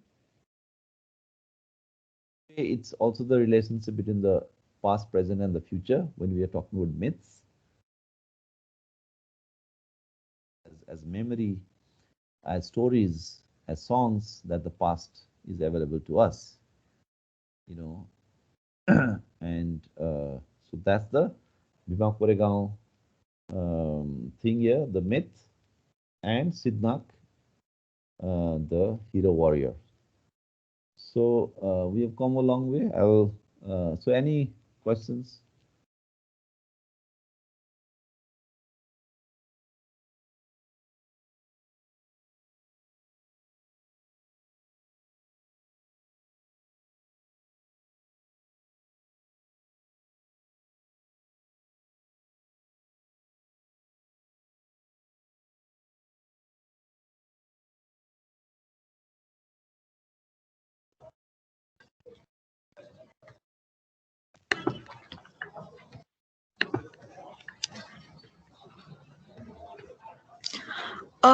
Sir, Mm-hmm. so can we sort of say that myth, like the role of myth in politics or in social life or in multiple domains, as you mentioned in your first lecture, the role of myth is, I mean, mm, like myth plays a important role in creating a consciousness, constructing a consciousness rather than creating it, and it it has relevance on every ideology or every standpoint that cannot be discounted, and it plays a vital role. Like in Bhima Koregaon case, it did play a vital role for both the sides. So how do we assess that? Like, what should be our task as political scientists regarding myth? What should be, most importantly, what should be our attitude towards it?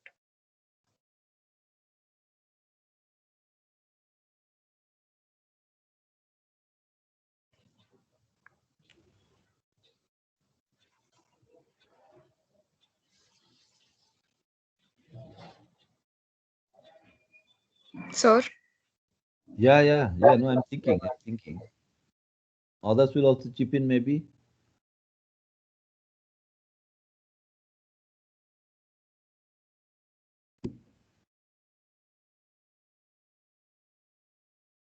थोड़ा अल्लाह गुल्ला करो यार, इतने लोग बैठे.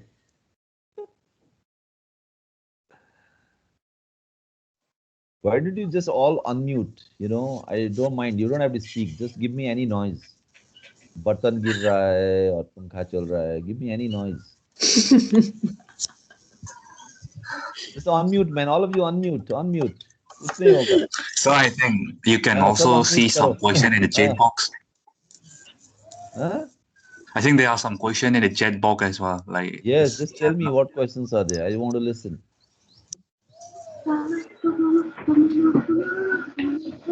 हाँ, गाना आ रहा है देखो कहीं से, कितना अच्छा लग रहा है. Sir, I have a question. Yeah, open it up, man.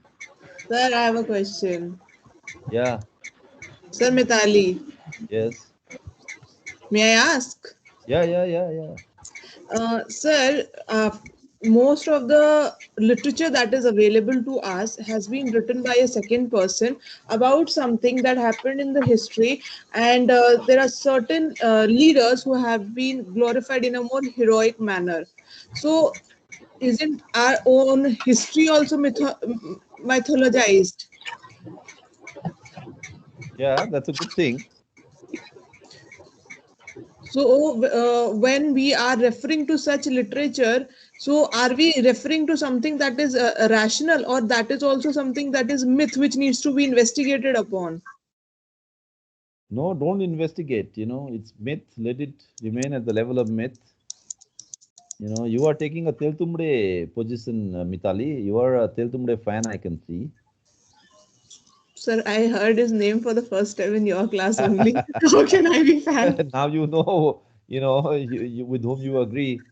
So that's Teltumbde is your guy, I can see. No, the point here that I was trying to make was that, there's one need not fear, myth and mythologizing and storytelling or fairy tales or anything, and so this urge to imagine that rational, evidence-based, fact-based history is somehow rational and good and sensible and quite becoming of a enlightened modern gentleman or a gentle lady.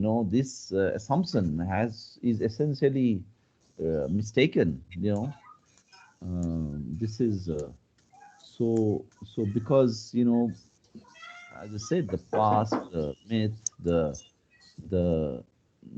not just the past and the myth, but the earliest kind of memories we have. Okay, let me say it's like the our relationship with fire. Fire is a age old thing.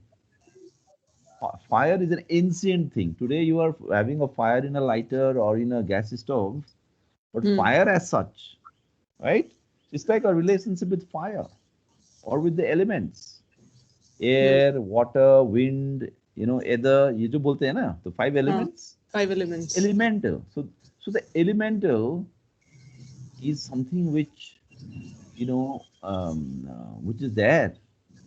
So the myth and mythology sometimes just mobilizes your relationship with the elemental. As I was saying, I think in the course of the lecture, that it is really your. I think somewhere I said, I don't remember now. The kind of direct relationship, that we have, that is preserved in myth, not necessarily, but because of the myth versus fact dichotomy with which which constitutes our existence today. Because of that, it has become like, oh, myth will preserve that, but not necessarily, right? This is based on the current dichotomy we are talking about. So yeah. So the association is usually with the irrational. And like say when you're talking about the rise of fascism, fascism has often been classified as irrational and it's about Yes, raw sir. passion and war. Rather than what is Hence, fascism, everybody has described what fascism doesn't stand for. yeah. So fascism has been understood in that way, irrational and all of that. Or Anti-democracy. even war. War has been understood like that. But you might as well say, no, but war has a cleansing effect. You might as well say that, like, say, Benjamin talking about revenge. I mean, usually you would see people on the left will say, oh, those revenge and all, those are like jingoistic things, those are war kind of things. That is like a warring kind of a right wing kind of a thing, right? But war can be for justice also. Yeah, no, but even if it is not for justice, I think war satisfies something which is there in humans, because we have done wars for maybe the longest period of time, maybe 3,000 years ago, 4,000 So years are you ago. taking humans as a collectivity, like in general? Human beings are rational creatures. But it's war is such a, I mean, it's been theorized as such a masculine concept. What These are consciousness just are we these talking 30-year here? old 30-year-old things, that this is masculine, this, that. No, Of sir. course, I mean, if you're talking, no, but if you're talking like war is satisfying something, we as collective, but this consciousness is not an innate thing, right? It is built, it is conditioned, it is constructed. It's not. I mean, infant toddlers are not born with the instinct that, okay, you know what, war is a good thing. It is instilled, it is cultivated.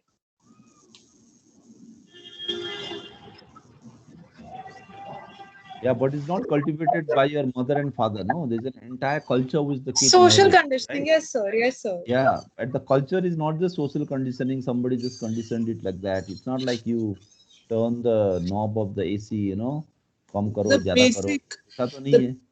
the basic innate feeling of selfishness, greed, and acquisition of their own interest leads them to go for war. In smaller terms, it is fights, but in bigger terms, it becomes a war. So it's a natural, innate, inbuilt thing in us. It's So because of isn't our that a nature. Hobbesian conception? No, that you we know are what? endorsing No, you here. know what I would say, don't get into this moralizing, oh, war is bad, this is good, this is No, no, a no, no. I'm not thing. saying Hold it's on, like hold that, but hold on, hold on, hold on. Don't get into that kind of moralizing, because today social science has just become moralizing, about this is good, this is bad, that kind of a thing. The thing is that, say, when today you do sports, when you do a lot of activities that are legitimate, right? When you do art, when you do literature, there was a time when humans didn't do all this, art, literature, music, right? So when today somebody is doing music, one becomes a music artist. आप क्या करते हैं? ओ मैं music करता हूँ. अच्छा आप क्या करते हो? मैं पढ़ाता हूँ, मैं प्रोफेसर हूँ. So this kind of a thing was not there, say, in those back early days. If somebody was doing music, it's not like somebody is trained in music and then chose it as a career. Somebody is doing music as part of life, right?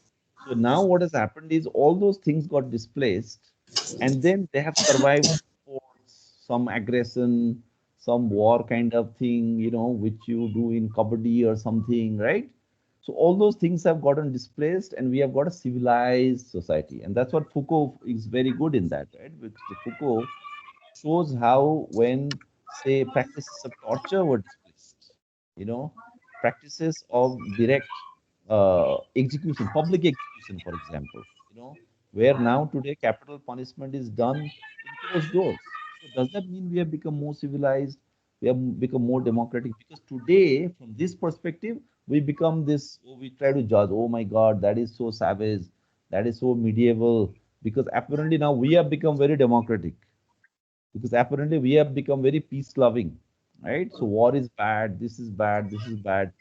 But if you change your perspective, then you will realize that the war situation is still on today. So you might not be doing, and that's why a lot of people have said, that politics is the continuation of war through other means, right?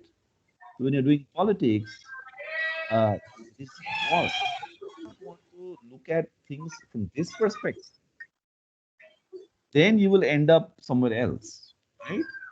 So in that sense, talking about, so here, so when Benjamin talks about revenge, you have to really understand it in that sense. He's not really talking about revenge in the sense that, just go kill, take revenge in that sense. But within our democratic, liberty-loving,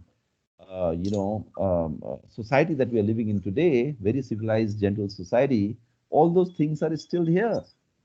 You just have to see it for what it is, right? So keep that in mind. So in a way, myths expose you. Myths bring it real. So when people watch science fiction films, which is full of war and all kinds of killings and all that, gory things that are shown, then it's maybe more acceptable in a science fiction film or in a fictional thing, in the fictional mode. So there's Bahubali, the film. There's Spider-Man. You accept it. It's in a movie, right? One man who is not elected. Is Spider-Man elected to do justice? No, he's not elected. He's unelected. Is he a constitutional figure? No. But he's doing justice. And you like it because it is in the, which means that you might like elections and democracy and all of that. But shall I say that no, deep down you are actually very undemocratic? Look, you liked the justice done by Spider-Man. Can I say that? And that is the question you need to think about. Dinesh Rajpurohit has a long question. How do you link you state governmentality to create myths? Can you elaborate this? As you talked about myths and reality, how should we differentiate what is myths and what is reality?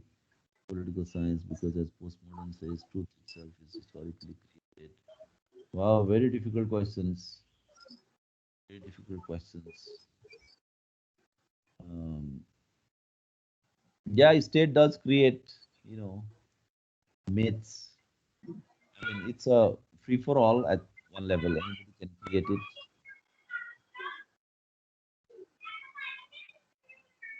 So So the state does create myths. I think this conspiracy thing, the state is always imagining these activists were doing a conspiracy against the state. You can say that's a myth, or a myth which sells,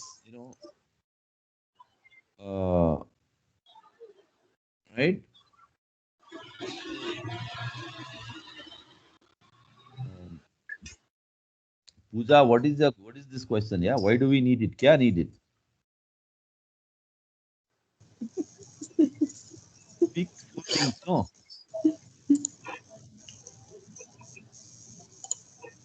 Speak full things.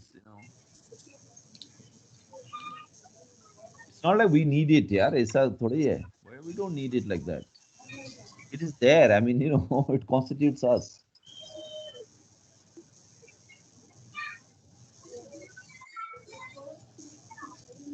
I mean, this is about the different layers that are there, right? Say, so now this reminds me, this Puja asked a question. I say Puja, पूजा का मतलब तो पूजा करना होता है ना? तो फिर इसका नाम क्यों पूजा है? Because you see, meaning is layered, right? Anybody's name has 10 different implications.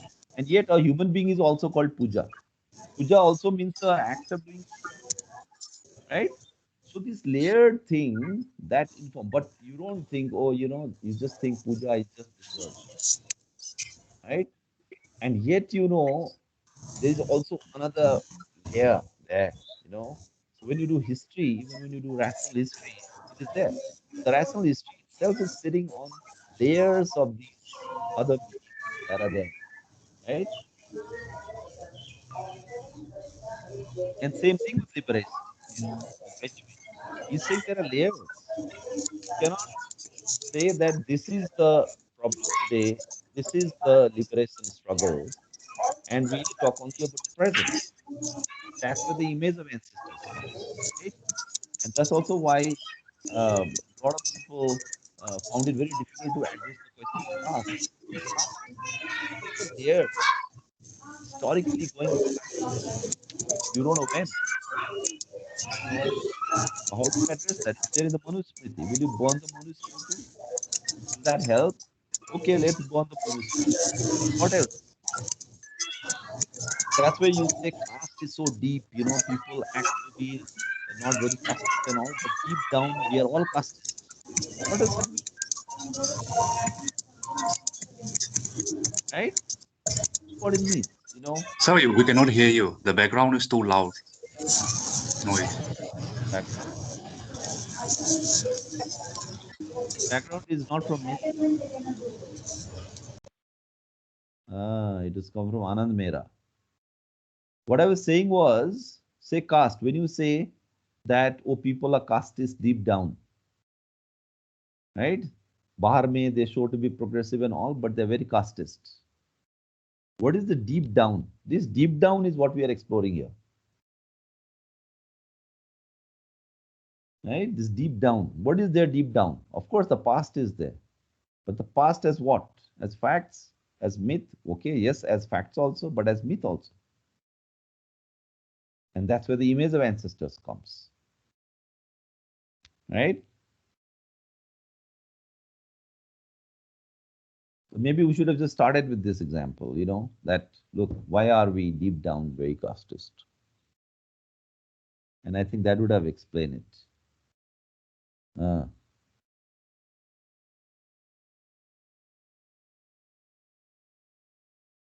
Dinesh, I do not know what you really mean by this, very difficult question you've given me. गवर्नमेंटालिटी में कैसे होता है? अब गवर्नमेंटालिटी तो हमने डिस्कस ही नहीं किया. जो हमने यहाँ डिस्कस किया इसी पे बोलो, क्योंकि governmentality is another thing. I don't know what you mean, what you have in mind.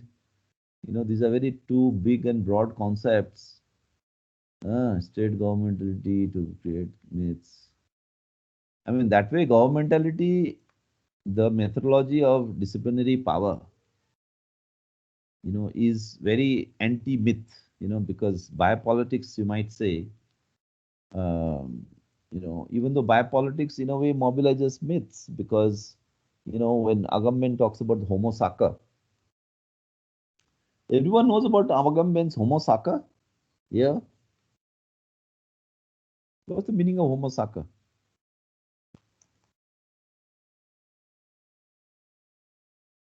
Homo Saka? क्या होता है Homo Saka?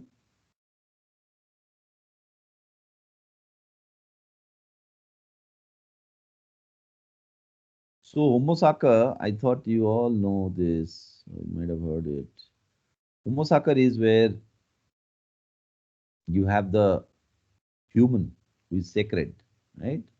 So in that you will see, there's a mythologizing aspect is there in biopolitics in that sense, because you have to be treated as sacred, So the citizen. Say the preamble, like the preamble of the Constitution. Sometimes I think it's like जैसे लोग आरती उतारते हैं ना, हाँ? जय जय संतोषी माता जय जय माँ बोलते हैं ना आरती.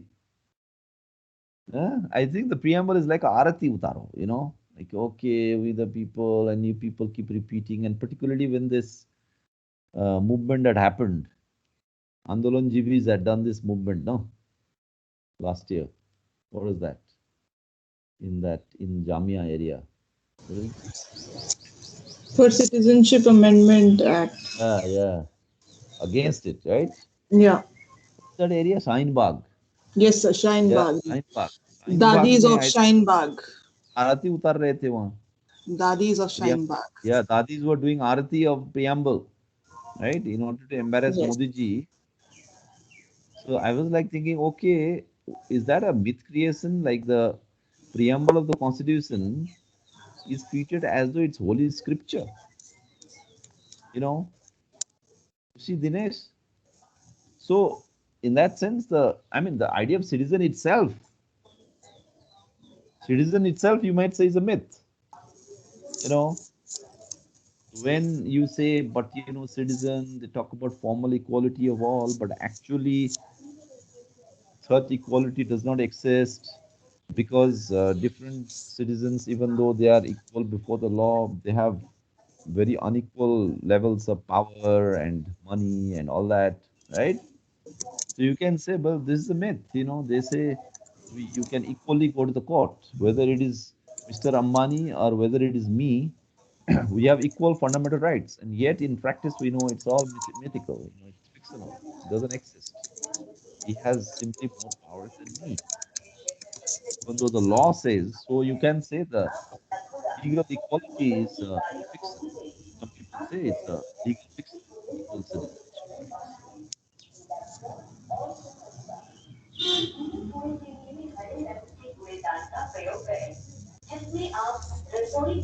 rights. Sir, your voice is not audible.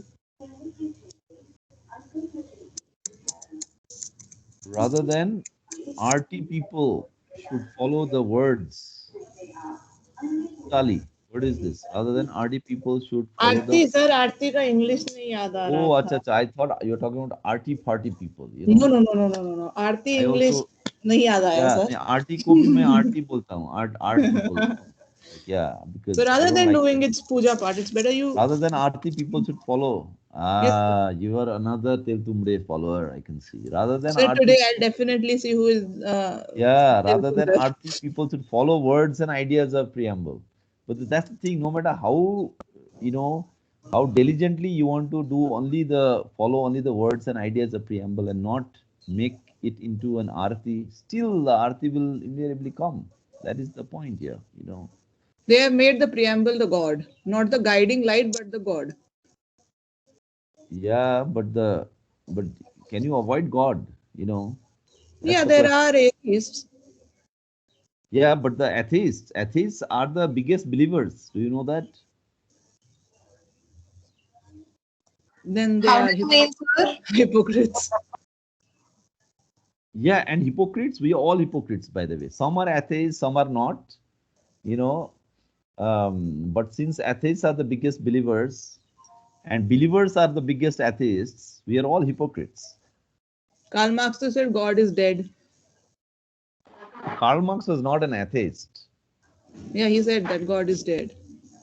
Yeah, because atheism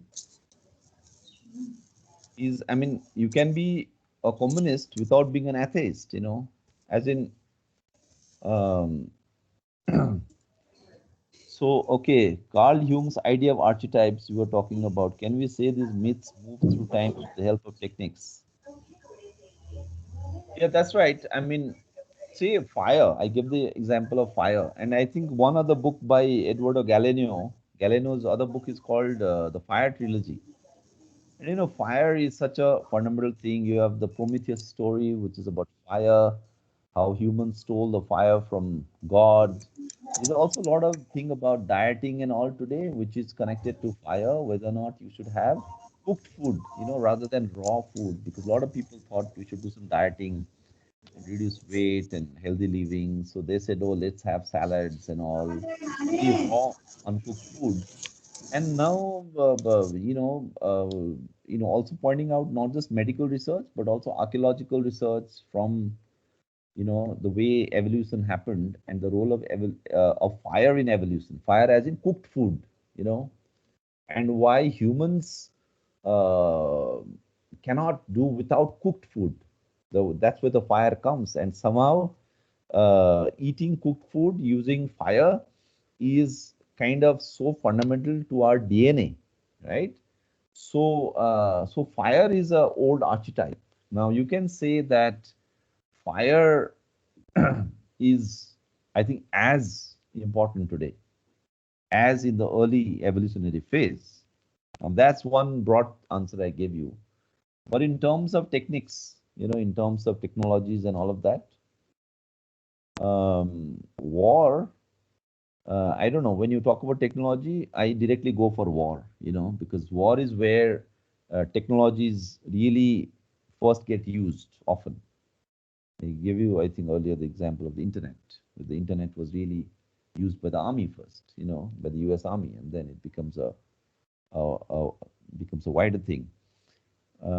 So yeah, I mean, there's this constant progress of techniques, but as techniques progress, often archaic elements, primordial elements are again recast in the new techniques. And that's what was happening with Nazism, right? Because Nazism was also extremely futuristic, using modern technology, extremely revolutionary in some senses. Fascism, most advanced techniques they're using. But at the same time, they're doing all this in the name of reviving an old mythological relationship with community, with nature, with the world. And that entire, the kind of oneness, the kind of totally doing away with all dichotomies that you have in the feeling of ecstasy, war as ecstasy, that's where the Nazis were, For them, they were going for war because it's about ecstasy.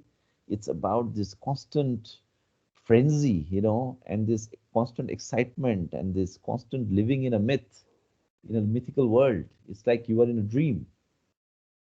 Because when you are in a dream, you don't resist anything, right? You just go with the dream because you can't resist, unlike in the waking state. So they are in a trance, right? I'm talking about the fascist experience. So there's no reflection, there's no self-reflexivity. Um, you know, yeah, so the techniques are very important, and the techniques are supposed to just immerse you back in the archetypes. And that's where, again, coming back to this movie example I had given you guys about Lion King, a lot of these movies that all of you love so much, right? Teltumbde might be critical of myths and all that, but I'm sure he loved Lion King. But what does Lion King do? Lion King does just precisely this. It mobilizes all your primordial archetypes which are in you. It presents it out there, you know, like being the father figure, being in that Pride Rock, that place where all the lions are sitting. That is like where you all get hinged, like the family or the community to which you come back to. You go out to work, you go out to travel and all, but you go back to your house, it's a home, or it's your culture. You go out, you live in the US for 20 years, something. At the same time, and at the end of it, you say, no, I want to give something to my country. You come back. You know, Swadesh. Shahrukh Khan tha na Swadesh film. You know, so Swadesh or Pardes, kya tha? You know, it could be either, right? The title of the movie. I think it is Pardes or Swadesh. He comes back. This is old archetype. Swadesh. Swadesh, yeah. Home is a very old archetype, man. Home. You know, home and the hearth. It's a very old archetype. You know, you do technique, you do postmodern, you do that modern, become super modern. But home is home. The nature of home will change, whatever, all kinds of things will change. So now that's also there, you see. So in some senses, yes, things are changing, but they maybe remain the same. But that's where Benjamin is different, though. You know, that's where you have to keep in mind. Because Benjamin is saying that the past comes as a fleeting presence. Did you guys notice what Benjamin is saying? In fact, you know, I would suggest for this part of the course, I want you guys to go through Benjamin's thesis in the philosophy of history. You know, so the past in Benjamin comes in a flash, in an instant, in a moment of danger.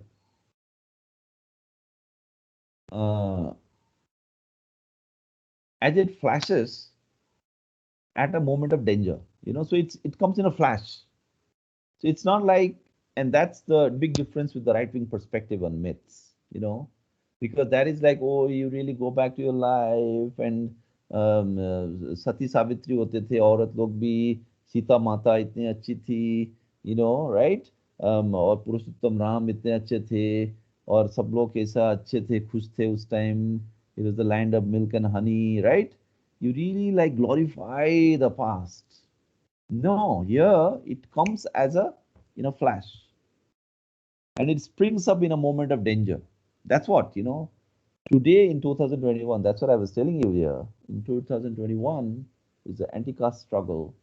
So you might imagine, you know, Dalits are in a particular position, in a particular situation. Maybe they are in a moment of danger. That's when they suddenly want to revive or talk about or celebrate this warrior Sidhnak, or talk about the great victories they had in the Battle of Koregaon, right? And that's where the Benjaminian perspective, you know, that's where the Marxist perspective comes. That's where the historical materialist perspective comes. That you need to keep in mind. Okay. So do the. So there are just Sir, two can we readings. do one lecture on Benjamin's thesis on history? Well, we can do that. You, the rest of the class, you know, I'll read this thesis on the Devangana. Yes, sir. Yeah, this is the reading, huh? Benjamin thesis on the philosophy of history. Sure. Okay, sir. Anshuman, do you have a soft copy by any chance? It is available online. Okay, so if you could be so kind to circulate it. Okay. Thank you. So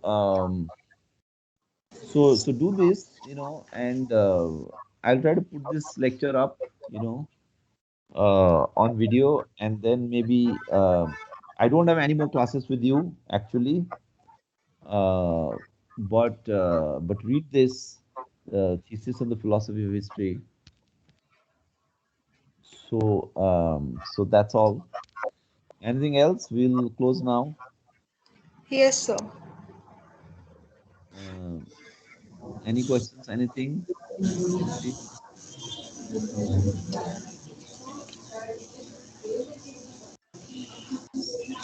Okay, so that's it then. Thank you, Thank you, sir. everyone. Thank Thank you, you, sir. sir. Okay. Uh, email ID is there. You know, Divangana, can you give my email ID to Dinesh? Huh? Yes, sir. Okay, okay, okay. Thank you very much. Bye. Thank you, sir. Thank you, sir.